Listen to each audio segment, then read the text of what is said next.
इस तरह की आज़ादी नहीं है। आप मोहम्मद साहब के ऊपर कार्टून बनाएं, आप पद्मावत के ऊपर नग्नता दिखाएं। धार्मिक भावनाओं को भड़काना देश के लिए भी घातक है। केवल ट्रकों के पीछे लिखने के रह गए हिंदू मुस्लिम सिख ईसाई आपस में। हमें टेक्नोलॉजी के इस दौर में लोग इसका बहुत फ़ायदा उठा रहे हैं और वहीं कुछ लोग इसका मिसयूज़ भी कर रहे हैं। ऐसा ही एक मामला सामने आया है बुल्ली ऐप का, जिस पे लगभग 100 महिलाओं का फ़ोटो अपलोड किया किसी नीरज बिश्नोई के नाम के व्यक्ति। उसी की जानकारी के लिए तो भारतीय संविधान में, भारतीय कानून में इसका क्या होना चाहिए, ऐसे लोगों पे क्या कार्रवाई बनती है, इसी की जानकारी के लिए मेरे साथ मौजूद हैं सुप्रीम कोर्ट के वरिष्ठ अधिवक्ता डॉक्टर AP सिंह।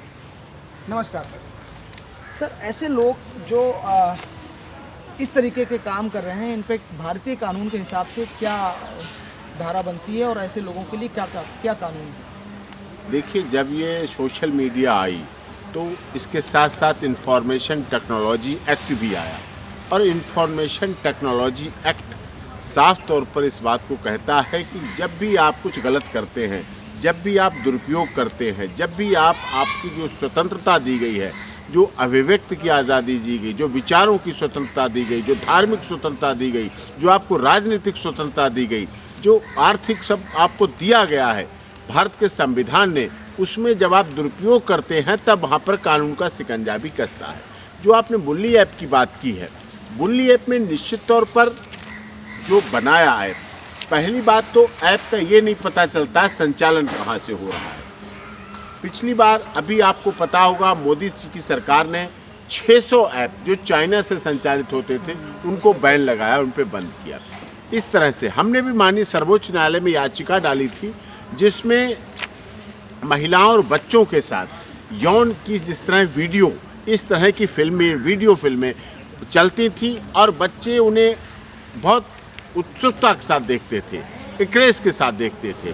तो जब ये सब चला तो माननीय सर्वोच्च न्यायालय में हमने याचिका लगाई कि इससे हमारे बच्चों का भविष्य, नैतिक स्तर, ब्रह्मचर्य, ये सब गिर रहा है, बहुत बर्बाद हो रहा है, पतन की तरफ हमारा स्तर जा रहा है। तो वहाँ पर अटॉर्नी जनरल ऑफ इंडिया ने कहा कि ये हमारे भारत से संचालित नहीं होती हैं, ये विदेशों से संचालित होती हैं।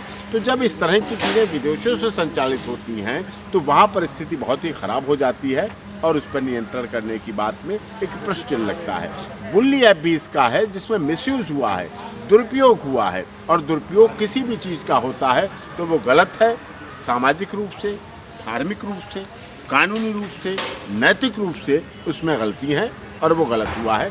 जिस किसी ने भी बनाया है उसमें दुर्भावना से बनाया है, दुष्भावना, दुष्प्रचार से बनाया है, ऐसा नहीं करना चाहिए। इस पर सरकार को क्या करना चाहिए? इस टाइप के ऐप जो बन रहे हैं, इस पर सरकार इस पर FIR से जब संज्ञान में आते हैं, जब ऐसी चीज़ें आती हैं उन पर FIR रजिस्टर्ड करती है, उन पर कानून एक्शन लेता है।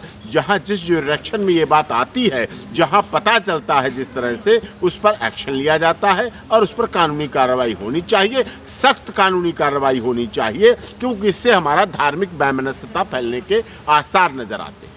लेकिन ऐसे ऐप बहुत सारे विदेशों से चलते हैं, तो उन पे सरकार, यहाँ की सरकार क्या करेगी? जबकि वहाँ का जब कानून होता है तो वो यहाँ पे एप्लीकेबल नहीं होता। देखिए, ऐसा नहीं है कि हम दुनिया में अगर हैं तो पूरी दुनिया को स्वतंत्रता इतनी दे रखी है कि हमें बर्बाद करते हैं, ऐसा भी नहीं है।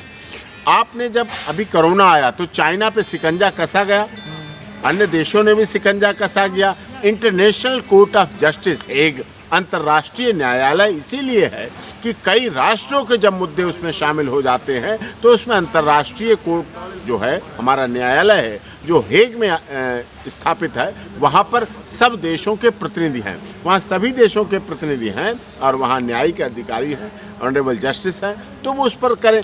यूएनओ है, यूनाइटेड नेशंस ऑफ ऑर्गेनाइजेशन, सभी देशों को जोड़कर उन पर कोई कार्रवाई की बात करती है। कभी कोई बात आती है, एक दूसरे की मदद की बात आती है, एक दूसरे के पास आर्थिक, सामाजिक, राजनीतिक सहयोग की बात आती है। जब हम एक दूसरे देश को वैक्सीन दे सकते हैं, जब हम एक दूसरे देश को कोरोना की मेडिसिन दे सकते हैं, जब हम एक दूसरे देश को खाद्यान्न दे सकते हैं, जब हम एक दूसरे देश को स्वास्थ्य सुविधाएं, शिक्षा सुविधाएं दे सकते हैं, तो हम दूसरे देश से अगर कोई गलत चीज़ आ रही है, गलत कोई प्रवृत्ति पनप रही है, गलत फैलावा, उसका इलीगल कानूनी हो रहा है, दुरुपयोग हो रहा है, मिसयूज हो रहा है, तो हम उसके लिए भी प्रतिबंध लगाने के लिए कटिबद्ध हैं और United Nations of organization, international court of justice इसको बहुत शीघ्रता से सुनकर निपटारा करने के लिए है। लेकिन ज़रूरत क्या है, अगर भारत जाएगा आईसीजे में तब ज़रूरत है। जब कोई देश जाता है इंटरनेशनल कोर्ट ऑफ जस्टिस को तो टाइम नहीं है कि वो आपकी बात को लेके वहाँ उठा दे, सो मोटो तो उन्हें लेने की फुर्सत नहीं है। जब लगता है कि हमारे देश में ऐसी बात हो रही है तो इंटरनेशनल कोर्ट ऑफ जस्टिस उसको सुन सकता है और कर सकता है। तो इस पे आपने देखा होगा कि जैसे जो लोग हैं, जो महिलाएं हैं, वो ज़्यादातर मुस्लिम समुदाय की हैं। तो क्या लगता है कि जो चुनाव आ रहा है, इसको लेके कोई धार्मिक कार्ड खेलने की सरकार की, या इसके पीछे कोई धार्मिक कार्ड खेला जा रहा है? नहीं, निश्चित तौर पर जैसा कि लग रहा है इसमें कि जो 80 से अधिक जो फोटो डाले गए मुस्लिम धर्म से संबंधित महिलाएं हैं, गलत है। महिला किसी भी धर्म की हो, धर्म कोई भी हो, मजहब नहीं सिखाता आपस में बैर करना, ये हमारे देश का नारा रहा है। हमारे देश महात्मा गांधी के सिद्धांतों पर चलता है। हमारा देश भारत के संविधान, डॉक्टर भीमराव अंबेडकर की संविधान निर्मात्री समिति के आधार पर चलता है। तो इन सब आधारों पर चलते हुए हमें ये देखना पड़ेगा, हमें ये सोचना पड़ेगा कि किसी तरह से भी किसी की भी धार्मिक भावना, चाहे वो हिंदू हो, चाहे वो मुस्लिम हो, चाहे वो सिख हो, चाहे वो ईसाई हो, उसको हम आहत नहीं कर सकते हैं। हमारे देश में ऐसा है, ऐसा हमारे देश का माननीय मोदी जी भी चाहते हैं। सबका साथ, सबका विकास चाहते हैं। माननीय मोदी जी भी चाहते हैं कि किसी धर्म विशेष या उसके साथ नुकसान नहीं होना चाहिए, गलत नहीं होना चाहिए। और महिला तो सदैव पूज्य है, नारी सर्वत्र पूज्यते। भारत में तो नारी की पूजा के बारे में कहा गया था। यहाँ तो कन्या पूजन के साथ कार्य आरंभ होता है। स्वामी विवेकानंद जी जब विदेश पहुँचते हैं, बाहर लंदन पहुँचते हैं, ब्रिटिश इंग्लैंड, तो वहाँ उनसे पूछा जाता है कि क्या आपके यहाँ महिलाओं का सम्मान है? तो हमारे यहाँ की, तो उन्होंने कहा कि आपकी रानी मिलती हैं सबसे, तो इस तरह मिलती हैं। तो उन्होंने कहा आपके देश में भी महिलाएं मिलती हैं, संस्कार हैं, सब एक दूसरे से मिलते हैं, तो किस तरह से मिलते हैं? शेक हैंड करते हैं। हम यहाँ पुरुष हाथ मिलाते हैं, तो आपके यहाँ हम लोग सब मिलाते हैं, तो आपके यहाँ की महिलाएं हाथ नहीं मिलाती हैं पुरुषों से। आपके महिलाएं भारत की शेक हैंड नहीं करती हैं, हाथ नहीं मिलाती। तो उन्होंने कहा कि क्या आपके यहाँ की महारानी पुरुषों से हाथ मिलाती हैं, शेक हैंड करती हैं? उन्होंने कहा नहीं, क्यों नहीं, क्योंकि वो तो महारानी है, वो तो रानी है हमारे देश की, वो कैसे मिला सकती हैं? तो स्वामी विवेकानंद जी ने कहा था कि हमारे देश की प्रत्येक महिला महारानी है, प्रत्येक महिला रानी है, इसलिए वो किसी से हाथ नहीं मिलाती है। तो हमारे देश की सभ्यता, संस्कृति, जैसा कि हमारी प्राचीन वैदिक रीति हो, चाहे धार्मिक रीति हो, किसी तरह से भी हो, उसमें इस तरह का मान्यता दी गई है। और किसी भी धर्म की महिला के साथ, किसी भी धर्म की महिला हो, कोई भी हो, महिला हो, नारी हो, उसके साथ कोई भी चीज़ करना गलत। लेकिन बहुत सारे लोग ऐसा भी कर रहे हैं, जैसे आप देख रहे होंगे कि सोशल मीडिया पे गाली का प्रचलन चल गया है। लोग गाली देते हैं, एक दूसरे को गाली देते हैं। कई बार अभी एक मौलवी ने एक बाबा ने उधर से कहा था कि आप ये कीजिए, तो उधर से मौलवी ने कहा था, एक विनय दुबे करके हैं, तो वो बहुत सारे लोग सिर्फ गाली इसलिए देते हैं ताकि ट्रेंडिंग में आए, लोग उनको ज़्यादा व्यूवरशिप आती है, ज़्यादा लोग। ये गलत है। ये सरकार का या भारतीय कानून के हिसाब से क्या होना चाहिए? ये ट्रेड गलत है और इस पर बाकायदा कानून है हमारा, बिल्कुल आईपीसी है, इंडियन पैनल कोड इस पर दंडित करता है। अपशब्द, अलीगल, गैर का इस तरह से भाषा का प्रयोग करना, असंसदीय भाषा का प्रयोग करना, अमर्यादित भाषा का प्रयोग करना, किसी भी तरह से किसी भी धर्म के लिए किसी के द्वारा गलत है। और उसको केवल मीडिया हाईलाइट होने के लिए, व्यूअरशिप लेने के लिए अपने धर्म को आप तोड़ रहे हैं, अपने सभ्यता और संस्कृति को तोड़ रहे हैं, अपना गर्त में जा रहे हैं, दुनिया के सामने अपने को नतमस्तक करा रहे हैं, दुनिया के सामने अपनी बदनामी करा रहे हैं। भारत सोने की चिड़िया जगत गुरु रहा है, विश्व गुरु का दर्जा इसे मिला है। और उसके दर्जे को कोई भी, चाहे पंडित हो, चाहे मौलवी हो, चाहे कोई हो, पादरी हो, कोई भी हो, उन्हें ऐसा नहीं करना चाहिए, इससे उन्हें बचना चाहिए। और न्यूज़ चैनल को भी इस आपाधापी में ब्रेकिंग न्यूज़ और इसके आधार पर इतनी जल्दबाजी नहीं करना चाहिए कि ऐसा करके वो उसे दिखाएं। जी सर, ये बताइए कि जो बुल्ली ऐप है, उस पर जो नीरज बिश्नोई करके जो गिरफ्तार हुआ है, तो भारतीय कानून के हिसाब से क्या कर? देखिए, आईपीसी इंडियन पैनल कोड की धाराओं के तहत उसे गिरफ्तार किया गया, FIR रजिस्टर्ड हुई है। अभी ये इन्वेस्टिगेशन का मामला है। इसमें जांच अभी हो रही है। अभी ये नहीं पता चल रहा कहाँ से डाला, किसने डाला, कैसे किया, शेयर किया, किसको किया। ये नेट जो साइबर क्राइम है, साइबर क्राइम को इन्वेस्टिगेट करने के लिए अब कोई गुवाहाटी से गिरफ्तार हुआ है, कोई भुवनेश्वर से गिरफ्तार हुआ है, कोई इस तरह से गिरफ्तार हुआ, कहीं से कहीं कोई उसको शेयर करता है, किस व्यू से शेयर करता है, अपनी जांच का विषय है। जांच होगी, जांच में पता चलेगा उसमें क्या कह रहा है, क्या उसका दोष है, कितना वो निर्दोष है। आजकल देखिए हमारे यहाँ ये नेट बहुत स्टार्टिंग स्टेज पे है। अभी अब प्राइम टाइम में नहीं पहुँचे हैं। अभी यहाँ बहुत से लोगों को एंड्रॉयड फ़ोन ही नहीं है जी, उनको जानकारी नहीं है। कई लोग फ़ोन का किस तरह से क्या कर देते हैं, बच्चे क्या दुरुपयोग कर देते हैं, कहीं कोई उसे शेयर कर देता है, कहीं कोई उसको लाइक कर देता है, उसे पता ही नहीं कि इसका दुरुपयोग हो रहा है, कि इससे सेडेशन बन जाएगी, इससे देशद्रोह बन जाएगी, ये देश के लिए गलत है, कि विचार अभिव्यक्ति की आज़ादी से ऊपर है ये, कि इसमें गैर कानूनी काम हो जाएगा, आपराधिक प्रवृत्ति आ जाएगी।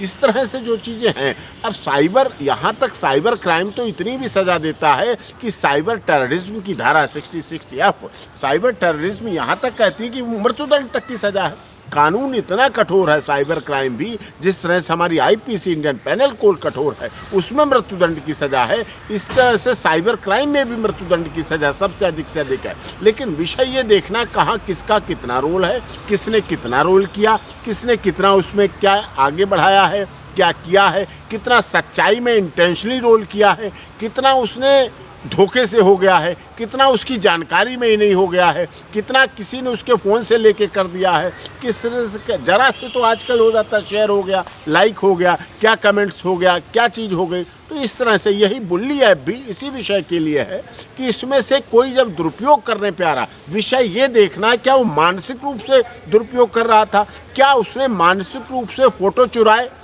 फ़ोटो में आप शेयर करें, लाइक करें, अच्छी बात है, सोशल मीडिया कहती है, हर पार्टी कहती है, हर राजनीतिक दल कहता है, हर सेलिब्रिटी कहता है, जो भी समाज में परिचित है, चर्चित है, उसको चाहता है कि ठीक है हमारे बारे में कमेंट कर रहा है, हमारे बारे में अच्छा कर रहा है, हमारे बारे में गलत कर रहा है। अब विषय ये आता है कि उसका दुरुपयोग किया गया, उस फोटो को वहाँ से लेके उस पर डाला गया, और उसमें तो यहाँ तक है बुल्ली ऐप में कि बाकायदा बोली लगाई गई, उसमें इस तरह से किया गया महिलाओं के साथ। ये तो कभी की दास प्रथा होती थी हमारे देश में, उसको वापस ला रहे हैं। राजा राम मोहन राय का संघर्ष, आज़ादी का संघर्ष का सब बेकार चला जाएगा। महात्मा गांधी, नेताजी सुभाष चंद्र बोस, चंद्रशेखर आज़ाद, राम प्रसाद बिस्मिल, रोशन सिंह, अशफाक उल्लाह खां का बलिदान क्या ऐसे बेकार चला जाएगा? उसको बेकार कर देंगे? उसको इस तरह ऐसे नहीं होने देंगे। हमारे देश में लॉ एंड ऑर्डर है, कानून है, कानून का शासन है, और अगर उसने किसी ने भी, चाहे कोई हो, अगर उसने अपराध किया है तो दंडित होगा।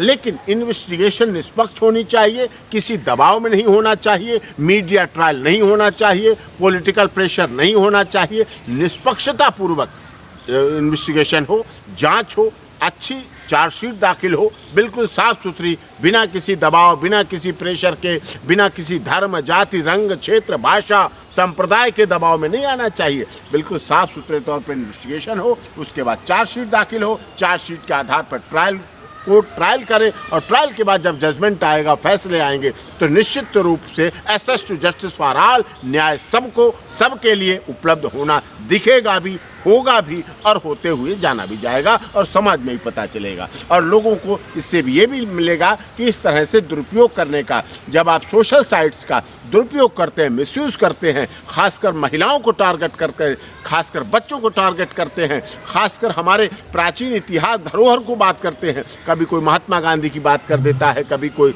झांसी की रानी लक्ष्मीबाई की बात कर देता है, कभी कोई पद्मावत की बात कर देता है, कभी कोई हाडा रानी की बात कर देता है, कभी कोई मोहम्मद साहब पर कार्टून बना देता है। इस तरह की आज़ादी नहीं है। आप मोहम्मद साहब के ऊपर कार्टून बनाएं, आप पद्मावत के ऊपर नग्नता दिखाएं, इसे आज़ादी नहीं कहते हैं। ये तो आज़ादी के नाम पर खिलवाड़ है, ये तो दुश्मनी है हमारे देश के साथ। देश में रहकर देश के साथ अगर ऐसा करते हैं, गलत करते हैं, तो धार्मिक भावनाओं को उत्तेजित करना, धार्मिक भावनाओं को भड़काना, धार्मिक भावनाओं के आधार पर नई युवा पीढ़ी जो सोशल मीडिया से बहुत ज़्यादा जुड़ी हुई, अट्रैक्ट है, अटैच है उसके साथ दुरुपयोग करना देश के लिए भी घातक है, हमारे संविधान के लिए भी गलत है और हमारे राजनीतिक स्टेटस जो आ रहा है, क्योंकि वर्तमान में 5 राज्यों में चुनाव है, 5 राज्यों में चुनाव है। अगर इस बात को लेकर मुद्दा बनेगा कि केवल मुस्लिम महिलाएं क्यों टारगेट की जा रही हैं, क्यों कोई कर रहा है टारगेट, हिंदू हो, मुस्लिम हो, सिख हो, जैन हो, पारसी हो, हम सब एक है, हिंदू मुस्लिम सिख ईसाई आपस में सब भाई भाई का नारा कहाँ है?